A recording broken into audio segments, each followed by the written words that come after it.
વડોદરા મહાનગરપાલિકા દ્વારા વહીવટી ખર્ચમાં ઘટાડો કરવા અને ઉર્જા સંરક્ષણને પ્રોત્સાહન આપવા માટે એક મહત્વપૂર્ણ નિર્ણય લેવામાં આવ્યો છે. વડોદરા મહાનગરપાલિકા દ્વારા વહીવટી ખર્ચમાં ઘટાડો કરવા અને ઉર્જા સંરક્ષણને પ્રોત્સાહન આપવા માટે એક મહત્વપૂર્ણ નિર્ણય લેવામાં આવ્યો છે. મ્યુનિસિપલ કમિશનર અરુણ મહેશ બાબુએ તમામ વિભાગો અને કચેરીઓ માટે એક વિશેષ પરિપત્ર જાહેર કર્યો છે, જેમાં વીજળી અને ઇંધણના બિનજરૂરી વપરાશ પર કડક નિયંત્રણો લાદવામાં આવ્યા છે. પરિપત્ર મુજબ કચેરી સમય દરમિયાન માત્ર જરૂરિયાત મુજબ જ લાઇટ, પંખા, એસી અને કમ્પ્યુટરનો ઉપયોગ કરવાની સૂચના અપાઈ છે.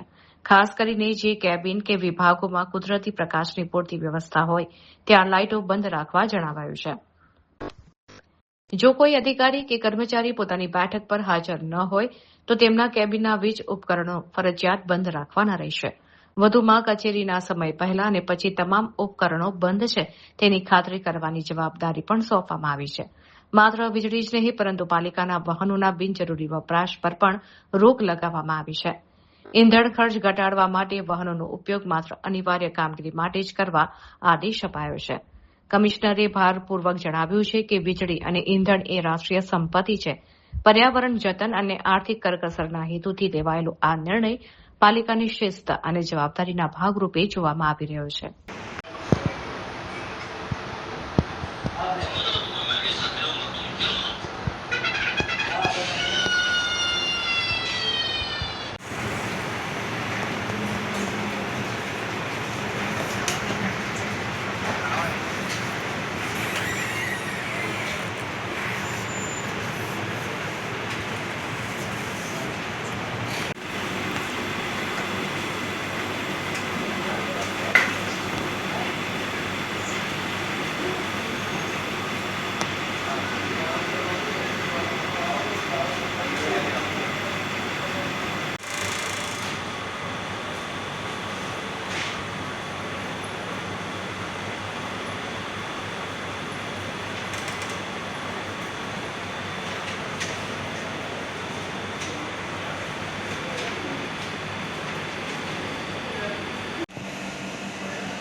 बोलो ना वो साइड